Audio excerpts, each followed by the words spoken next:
And welcome back. I'm a Playin Betrayal at Krondor. When we last left our diseased heroes had gotten the plague from a guy.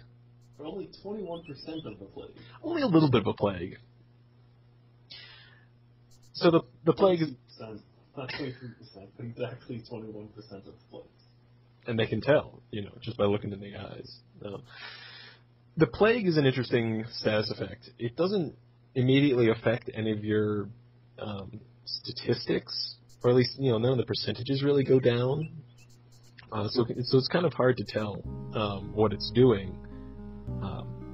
More on the plague in a second after we get through this puzzle chest. This is our longest puzzle chest so far.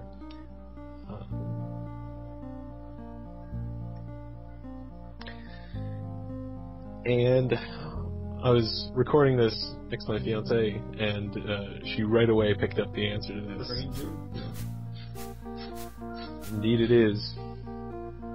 Hey, actually got one right. What is it? I get the longest possible one. Does it make one for 1 for 15, I don't know.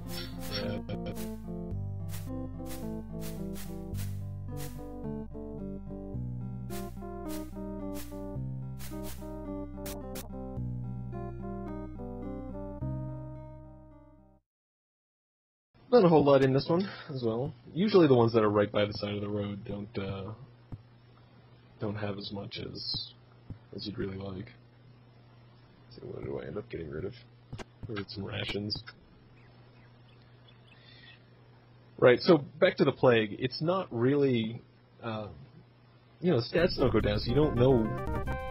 So you can be lulled into a sense of false security, saying that, the plague's not a big deal, it's just some status on my characters. Which, oddly enough, I fell into on this fight. Now, everything's proceeding as normal. Gorath's a badass, it's still kicking ass. Locklear's, we're getting hits in. But I got a little bit overconfident. Owen's up there all by himself. I'll bust out a crossbow for whatever reason. And he's getting railed. In fact, his turn there just got delayed. He's down to 9 health. So I think overhead swing, and Owen goes down.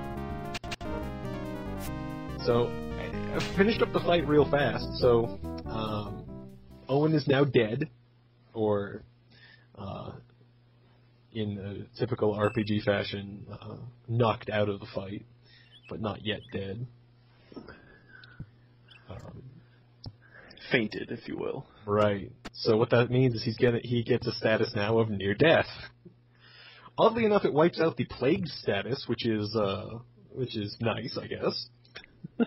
All you have to do is borderline murder someone, and then you get rid of their plague. So the best way to come back from near death is definitely through restoratives. Each time you use restorative, you only get, when you're near death, 1 or 2 hit points at a time. But each time you use a restorative, it knocks down 5% of your status. So he's now down to 50% of near death. So what we're going to do now is we're going to rest for a while. And it probably would have behooved me to wait until I got to the next town so I could sleep at an inn. But then that would be costly. It doesn't really cost anything to sleep outside, except time, and all time costs is rations, and we have a ton of rations. So I've given everybody the healing herbs, the healing herbal pack, which will give them the healing status. So we see now Gorath is both plagued and healing, and Owen is near death and healing. Then we bust out the campfire and we sleep for 6 days. Each day that goes by, more and more of the near-death status goes away, and then once it gets down to about 10 or 15%, then resting will actually start healing every hour instead of every day. And now that that's done, we'll notice that all of our characters are at normal status. So the plague has disappeared overnight, or over a half a fortnight. And so that's a demonstration of the second easiest way to get rid of the plague status. Simply sleeping it off, or getting the herbal packs and sleeping it off. Gotta tell London about this. I think they'd love that cure. Yeah, you'd think they'd know about it. You sort of have to sleep. It's a thing people do on occasion. So we're now up at L'Oreal. Again, another little shop along the way. This one we can sell all of our weapons and armor, which is handy.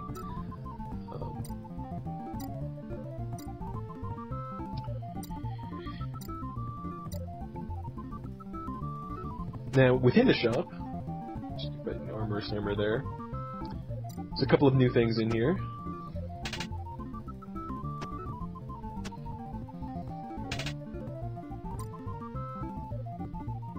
Two-handed broadsword. Now, this is the first new sword in a long time. Unfortunately, looking at it in the shop doesn't let us look at the stats for it. So we just have to kind of know that it's better than the default crap stuff that we have. An ale cask. For whatever reason, we want to drink on the road rather than just in an inn. We could buy one of those. Because that's what I love carrying on my back as I travel, is an ale cask. Yeah. It's not like they have any sort of cart or anything. There's no, weight in this game, only space. So I think the ale cask takes up as much space as a suit of armor. But I'm sure it weighs a lot more. So this book is Strategies of Trading. It will increase the haggling skill, but since it costs so much, I'm not sure if we would ever get the haggling down enough to make it worth buying that. So I opted not. Gorath's salary up to 73% weapon craft, which is fantastic.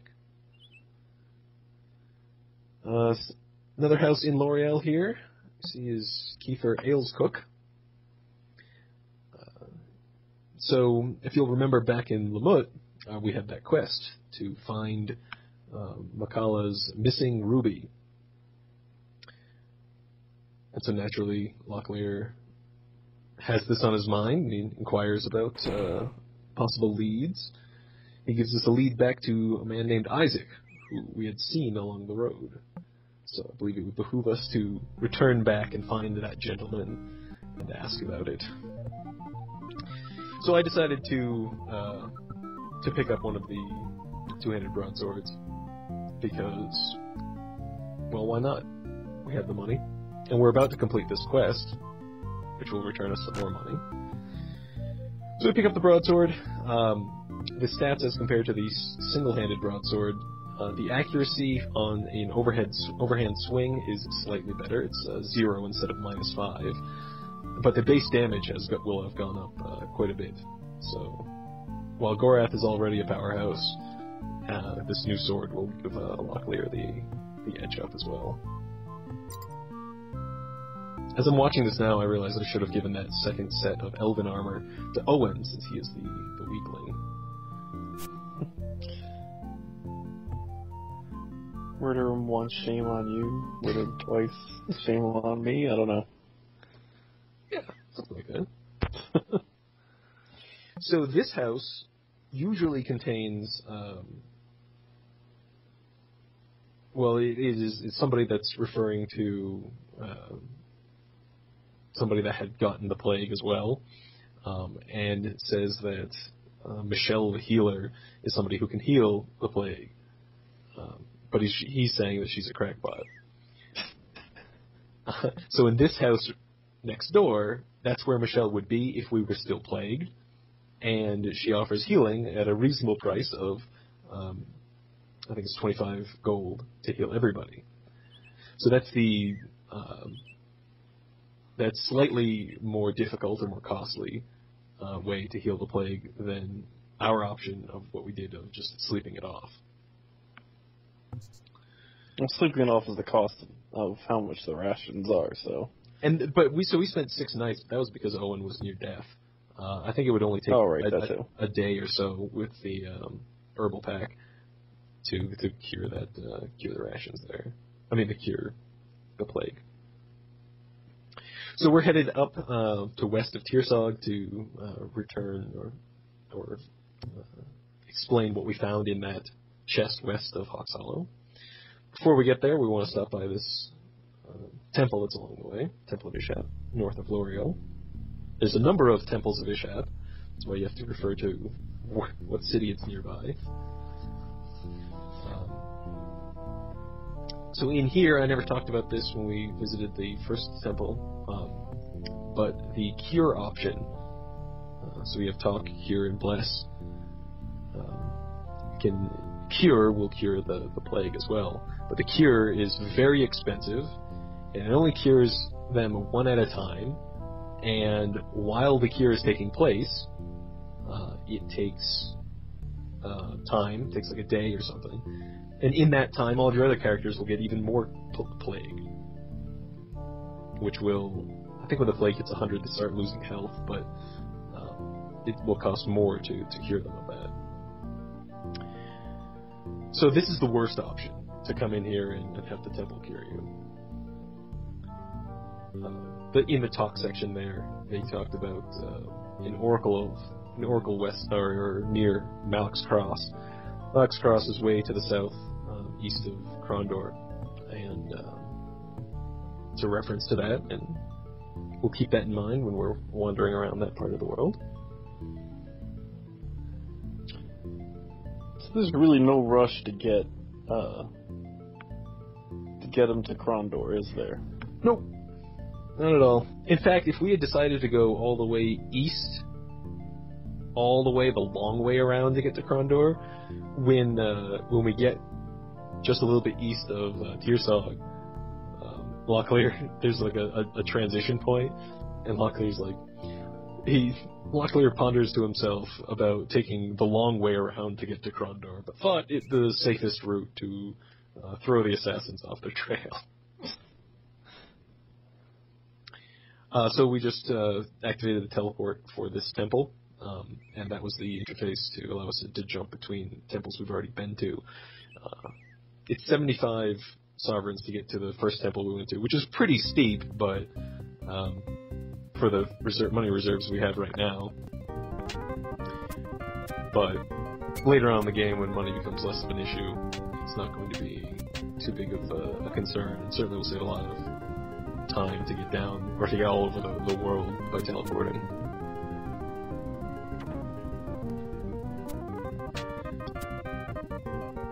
Like that in this one, you put Owen far, far away, so that he's in no danger, and then you even block him.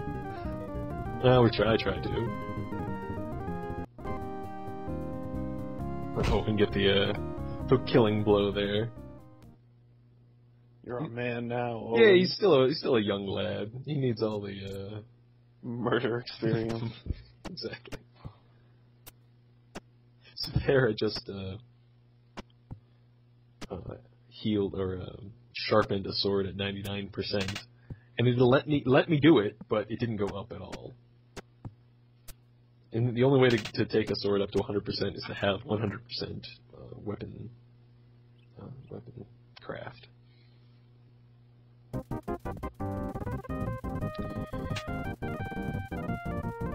So now we are just south of Tearsog.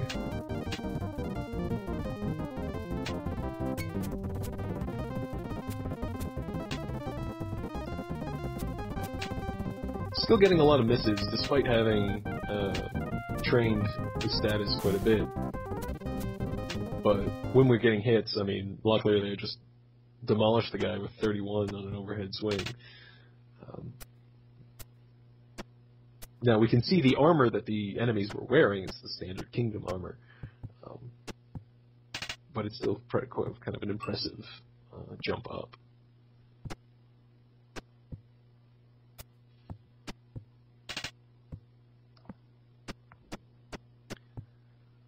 So I fill up our inventory once again, despite saying that I was going to stop doing that. And now this is the crossroads for Tearsog. So I've jumped ahead farther west to get back to the scribe that asked us to get south to look at the chest west of Hawks Hollow. And Locklear angrily bangs the door open.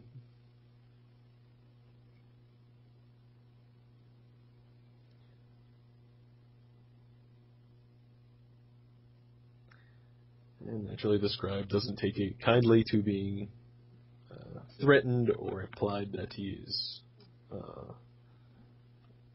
assassinating or wants to kill kingdom men. And as a result, he grudgingly hands over the reward. This book, Fiffle's Bird Migrations, allows us to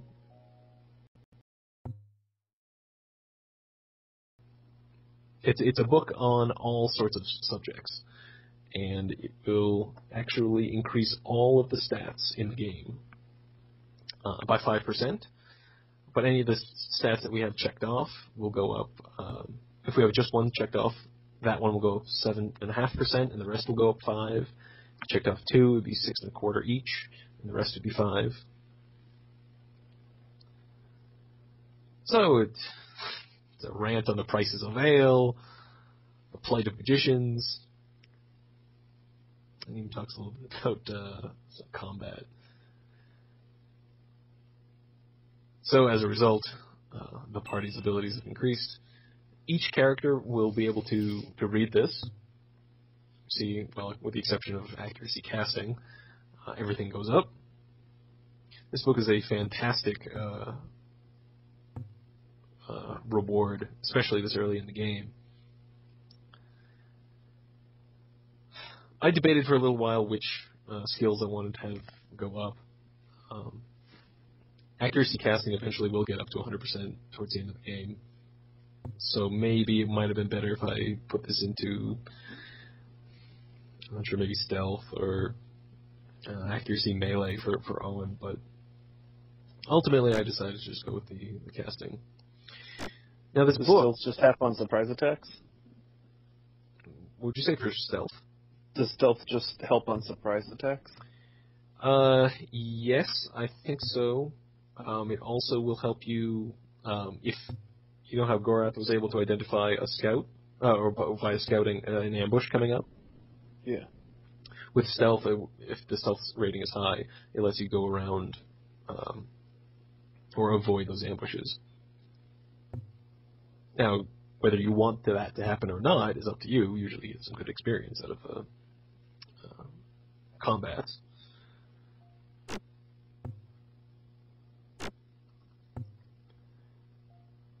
So you'll notice when I click on the book, it's got 99 charges, 99 uses. Each time you read the book, it consumes one use. The first time anybody reads the book, they'll get this 5% bonus, or more. Every time you read it after that, there's only a chance that the character will get anything out of it. And the chance is pretty low. And even when they do get something out of it, it's not 5%, it's... I believe it's about 100 experience points, and for all the skills. And remember, it's 256 experience points per percentage. So while yes, you could sit there and have somebody read 100 uses out of it, each reading of this book takes about 10 hours. So you'd be burning through a lot of days if you were to read all of them. But you certainly could, and it would increase the skills. I think if you read the whole thing, your stats would go up on average, about, I think, 12%. So it might be worth it if you had all the food. So we are now headed back south to get to talk to Isaac again, to catch up on that lead of the ruby that was rumored to be held by Isaac. I'll make a quick stop over in L'Oreal to sell the leftover armor and swords.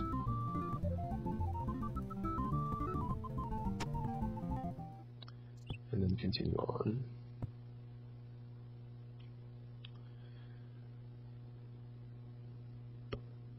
I'm traveling by map like this to sort of try to give you a picture of where I am and where I'm going.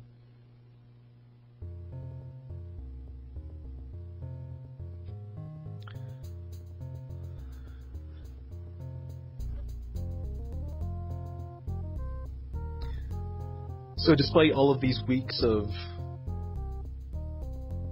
sleeping and playing and everything else, Isaac's still hanging out at the spot. Confront him about him purchasing a stolen ruby. And as you might expect, somebody is accosted with that idea. They had no idea it was stolen. But he needs the gem to be able to give to a weaponsmith to repair his sword. Now, he's traveling to this weaponsmith along the road with bandits on it, with a cracked blade. So he asks us to repair it. Since Gorath is a badass with a whetstone, he's able to do that very easily. I think the cutoff for this quest is 41%. And I think Gorath starts at I think he starts above that. So only if you were to do this quest in a chapter where Gorath wasn't in your party, might that be a concern. So he says he was going up to High Castle, and the smith up there was going to repair his sword. High Castle is ass far away, and it would take, in the game's time frame, weeks of traveling to get there. At least a week. But anyway, he gives us the ruby. It is a 1% rated ruby. This is a piece of crap ruby. And I know it's 1%, so we don't just sell the ruby to get a higher profit than we would get for returning it for the quest. But this is supposed to be this great one from another planet, his prized possession. And it doesn't really make sense. So we're on our way back to Lamut, and again, traveling by map here. And you can just usually fly through the map if you've been to place, if you've already been over it. But I forgot that this is the part of the road just north of that chest that exploded, and I didn't actually clear this out.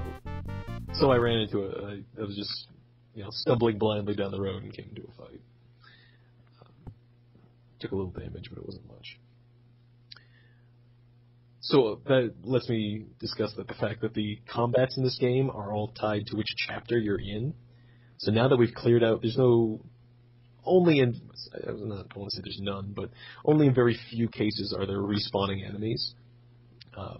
So by and large, now that I've cleared out this entire loop around here, I can just gun it. I can run around without any concern of any enemies popping up.